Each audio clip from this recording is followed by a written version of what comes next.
నమస్కారం అండి. మన ఆంధ్రప్రదేశ్ రాష్ట్ర ప్రభుత్వము కూటమి ప్రభుత్వం ఏర్పడిన తర్వాత సంక్షేమ విజయాల కింద కొన్ని మనకి ఇప్పటి వరకు జరిగిన సంక్షేమ పథకాలు ఏమేమి ప్రభుత్వం ఇచ్చింది అని అంటే ఎన్టీఆర్ భరోసా పెన్షన్ కింద మనకి ఫస్ట్ గతంలో 3,000 ఇస్తే ఇప్పుడు రావడం మనకి 4,000 రూపాయలు పెంచడం జరిగింది. అలాగే తల్లికి వందనం, ప్రతి విద్యార్థులు కూడా ఎంతమంది పిల్లలు ఉంటే వాళ్ళందరికీ కూడా 15,000 చొప్పున వేయడం జరిగింది. దీపం పథకం కింద గ్యాస్ సిలిండర్లు ఉన్నాయి కదా, మనకి సంవత్సరానికి 3 సిలిండర్ తెల్ల రేషన్ కార్డు ఎవరైతే ఉన్నారో వాళ్ళకి 3 సిలిండర్లు ఇవ్వడం కూడా జరిగింది. మహిళలందరికీ కూడా ఉచిత బస్సు ఇవ్వడం కూడా జరిగింది. మనకి ఉచిత బస్సు అందరం వెళుతున్నాం కదా మనందరం కూడా. అలాగే చేనేతలకు అంటే మన మగ్గం నేసే వాళ్ళకి 500 యూనిట్ల వరకు ఉచిత విద్యుత్ ఇవ్వడం కూడా జరిగింది. తర్వాత ఆటో డ్రైవర్లకు ప్రతి సంవత్సరం వాళ్ళకి కొన్ని ఇబ్బందులు, వాళ్ళ ఆర్థిక ఇబ్బందులు చంద్రబాబు నాయుడు గారు కూటమి ప్రభుత్వం కూడా ఆర్థికంగా వాళ్ళని ఆలోచించి వాళ్ళకు ఒక 15,000 రూపాయలు వాళ్ళకి ఇవ్వడం కూడా జరిగింది. అట్లాంటి అన్నదాత సుఖీభవ, రైతు బాగుంటే మనం బాగుంటాం, ఆ రైతు కూడా బాగుండాలని చెప్పని గతంలో అయితే 13,000 ఇచ్చేవాళ్ళు, కానీ కూటమి ప్రభుత్వం వచ్చిన తర్వాత 20,000 రూపాయలు చేయడం జరిగింది. అలాగే అన్నదాత క్యాంటీన్లు, పేదవాళ్ళు ఎవరైతే అన్నానికి అంటే అంతకుముందు గతంలో అన్నా క్యాంటీన్లు ఉండేవి, పోయిన ప్రభుత్వంలో తీసేశారు. మళ్ళా కూటమి ప్రభుత్వం రాగానే పేదవారి ఆకలి తీర్చాలి అంటే పనులకు వెళ్ళే వాళ్ళకి వాళ్ళ ఇంటి దగ్గర కాస్త జరుగుబాటు ఉన్నా లేకపోయినా కనీసం భోజనం చేసి వాళ్ళు బాగుండాలన్న ఉద్దేశం మీద అన్నా క్యాంటీన్ల ద్వారా 5 రూపాయలకే భోజనం పథకం ఏర్పాటు చేయడం జరిగింది. అలాగే పేదలకు, నిరుపేదలు ఎవరైతే ఉంటారో గృహం లేని వాళ్ళకి 5 లక్షల ఇళ్ళు పంపిణీకి సిద్ధంగా చేసి మరో 5 లక్షల ఇళ్ళు రెడీగా ఉన్నాయి ఇవ్వడానికి. గీత కార్మికులకు, మద్యం షాపులకు, వడ్డర్లకు మైనింగ్ లీజులకు ఇవ్వడం కూడా జరిగింది. ఎన్టీఆర్ వైద్య సేవలు మళ్ళా చక్కగా ప్రారంభం చేసి ఎంఆర్ఎఫ్ ద్వారా లక్షల కుటుంబాలకు ఆర్థిక సాయం, సిఎంఆర్ఎఫ్ రిలీఫ్ ఫండ్ ఉంది కదా, దాని ద్వారా చేసుకున్న వాళ్ళకి ఆర్థికంగా కొద్దిగా వాళ్ళు మన దగ్గర ఉన్నా లేకపోయినా కాస్త ఆర్థికంగా నిలబెట్టడం కోసం కొంత ఏర్పాటు చేయడం. మత్స్యకారులకు ప్రతి సంవత్సరం అంటే మత్స్యకారులు అంటే ఎవరు, మన చేపలకు వేటకు వెళ్ళే వాళ్ళు ఉన్నారు కదా, అలాగే వాళ్ళు చేయడం జరిగింది. వాళ్ళకి 20,000 రూపాయలు ఇవ్వడం జరిగింది. అదేవిధంగా మన బాపట్లలో మన శాసనసభ్యులు శ్రీ వేగేశ్వర నరేంద్ర వర్మ గారు అధికారంలోకి వచ్చిన తర్వాత మొత్తం మీద మనకి తీసుకొచ్చింది మొత్తం పనులు 2,832 పనులుగా ఎంఓయూ కింద 11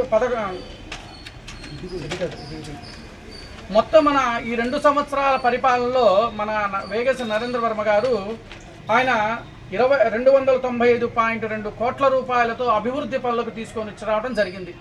వీటిలో ఏమేం చేశారంటే పురపాలక ఉన్నత పాఠశాల నూతన భవనం కొత్తగా ఒకటి నిర్మాణం చేశారు మనకి. అలాగే బాపట్ల పట్టణం అమృత్ 2.0 పనులు కూడా దానికి 23.38 కోట్ల రూపాయలతో అభివృద్ధి పనులు. ఎన్టీఆర్ భరోసా పెన్షన్ కింద 29,746 మందికి సుమారుగా 244.26 కోట్ల రూపాయలు ఇవ్వటం కూడా జరిగింది పెన్షన్ రూపంలో. నల్లమల డ్రైనేజీ బ్రిడ్జి కోసం 14,10,00,000 రూపాయలు. ఈపురపాలెం సైనైట్ కట్ కింద 11 కోట్ల రూపాయలు. మున్సిపల్ డ్రైన్ రోడ్ల కింద 3 కోట్ల రూపాయలు. బాపట్ల పార్కుల సుందరీకరణ, అంటే బాపట్లలో కొన్ని పార్కులు ఘోరంగా ఉన్నాయి, పిల్లలు ఆడుకోవడానికి కానీ పెద్దలు చేయడానికి కూడా ఘోరంగా ఉంటే దానికి 1 కోటి రూపాయలతో అభివృద్ధి పనులకు తీసుకొచ్చి శ్రీకారం చుట్టి అభివృద్ధి పనులు చేయడం జరిగింది. తల్లికి వందనం కింద 18,000 మంది తల్లులకు మన బాపట్ల నియోజకవర్గంలో బాపట్లలో 23.41 కోట్ల రూపాయలు ఇవ్వడం జరిగింది తల్లికి వందనం. తుంగభద్ర డ్రైనేజీ కింద 9,13,00,000 రూపాయలు. బాపట్ల పాండురంగాపురం రోడ్లో సంబంధించి 15,10,00,000 రూపాయలు ఇవ్వడం జరిగింది.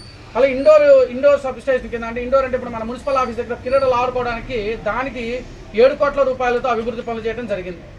మొత్తం మీద చెప్పాలి అని అంటే మన బాపట్ల నియోజకవర్గంలో మన వేగేశ్వర నరేంద్ర వర్మరాజు గారు ఎమ్మెల్యేగా వచ్చినప్పుడు ఇప్పటి వరకు తీసుకొచ్చింది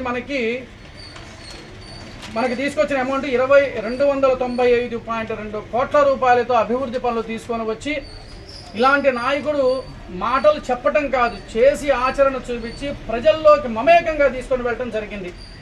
అదేవిధంగా దేవాలయాల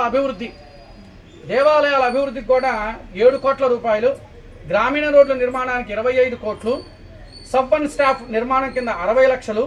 గ్రామీణ రహదారులకు 2,60,00,000 రూపాయలు. ఆర్టీసీ బస్ స్టాండ్ అభివృద్ధి కోసం 50 లక్షల రూపాయలు. అంతకుముందు మన RTC bus main bus stand బాగా గుంతలు పడిపోయి ఇదిగా ఉంటేను 50 లక్షల రూపాయలతో అభివృద్ధి పనులు చేయడం జరిగింది. అలాగే కాలువ పూడికతీత పనులు, అంటే ఈ కాలువలు డ్రైనేజీలు బాగా పూడికతీత పనులు 8 కోట్ల రూపాయలకు ఇదైపోయి ఖర్చు పెట్టడం జరిగింది. అలాగే పంచాయతీ సీసీ రోడ్ల నిర్మాణం కింద 25 కోట్లు, హెల్త్ కేర్ సెంటర్ల కింద 2,45,00,000, విస్తీర్ణ శిక్షణా కేంద్రం అభివృద్ధి కోసం 1 కోటి రూపాయలు, కర్లపాలెంలో పబ్లిక్ హెల్త్ యూనిట్స్ కింద 50 లక్షల రూపాయలు చేయడం జరిగింది. ఇట్లా ఈ విధంగా మన శాసనసభ్యులు కూటమి ప్రభుత్వం వచ్చిన తర్వాత మన బాపట్ల అభివృద్ధి పదంలో వేగేశ నరేంద్ర వర్మరాజు గారు అభివృద్ధి పదంలో మనందరికీ ముందుకు తీసుకుపోయి ఏ సమస్య వచ్చినా ఏ టైం వచ్చినా కూడా ఆయన చక్కగా మనందరికీ కూడా మనకేమేం కావాలి మీరు అడిగి చేయించుకోండి అని చెప్పేసి ఆయన చక్కగా చెప్పడం జరిగింది. సంక్షేమం ప్రతి ఇంటికి, సంతోషం ప్రతి కుటుంబానికి ఆయన నినాదంతో ముందుకు వెళుతూ కూటమి ప్రభుత్వం మనందరికీ కూడా ఇలాంటివన్నీ కూడా ఇచ్చిందమ్మా. మీకు ఏ సమస్యలు ఉన్నా చక్కగా మన ఎమ్మెల్యే గారి అమ్మ మంచినీళ్ళ కొద్దిగా డ్రైనేజ్ గతంలో పైపు లైన్లు